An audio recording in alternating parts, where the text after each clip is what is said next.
Electrostatic के chapter से NEET exam के अंदर कंफर्म क्वेश्चन होता है कॉन्सेप्ट ऑफ फ्लक्स से। इस वीडियो को जल्दी से सेव कर लीजिए बिकॉज ये आपका बहुत सारा समय बचाने वाला है। फॉर्मूला आप सब जानते हो, ई डॉट ए होता है ई इंटू ए कॉस थीटा, जहां पर थीटा होता है इलेक्ट्रिक फील्ड और एरिया के बीच का एंगल। सपोज मेरे पास में ये सरफेस है और ये इलेक्ट्रिक फील्ड लाइंस इसको ऐसे टच कर रही है। स्टूडेंट्स को लगता है कि A is the area of this square loop. गलत।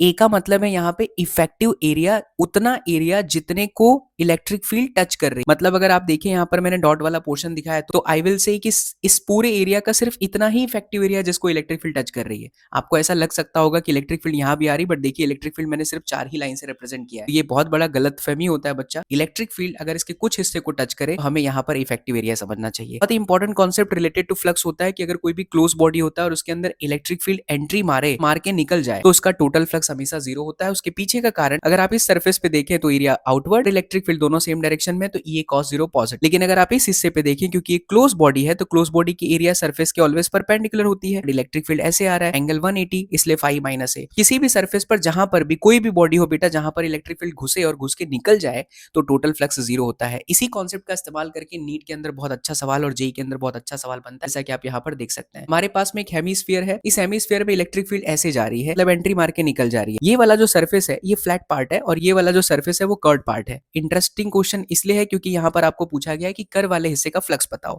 अगर मैं इस वाले पोर्शन का फ्लक्स देखूं तो इसकी एरिया बाहर की तरफ है, इलेक्ट्रिक फील्ड यहाँ पर है, इसलिए एंगल 180 डिग्री है। तो हमारा फ्लक्स कितना हुआ, तो phi is equal to minus में ई इंटू ए, क्योंकि कॉस 180 है। अब ई आपका एज इट इज और एरिया आपका पाई आर का स्क्वायर है। को लगेगा ये है, बट ये भी गलत है क्योंकि आपको इस वाले हिस्से का फ्लक्स नहीं पूछा है, आपको इस कर्व हिस्से का पूछा है। अगर इलेक्ट्रिक फील्ड घुस के बाहर निकलती तो टोटल फ्लक्स जीरो होता है, तो यहां पर भी तो वही हुआ। मतलब अगर इतने हिस्से का फ्लक्स माइनस में ई पाई आर स्क्वायर है तो 100% इस वाले का हिस्सा प्लस में ई पाई आर स्क्वायर ही होगा, क्योंकि हमारा टोटल फ्लक्स क्या होता है बेटा, जीरो होता है। बहुत इंटरेस्टिंग क्वेश्चन, ये जेई पे भी पूछा जा चुका है, नीट का पीवाईक्यू भी है। और भी ऐसे इंटरेस्टिंग ट्रिक सीखना चाहते हो बच्चों तो मुझे फॉलो जरूर कर लेना। एंड कमेंट सेक्शन में नेक्स्ट आपका कौन सा टॉपिक है जो आपको परेशान करता है, या कौन सा ऐसा कॉन्सेप्ट है जो आपको परेशान करता है नीट एग्जाम सामने है बेटा, मैक्सिमम आप अपना कमेंट कीजिए, वीडियो उसी पर मिलेगी।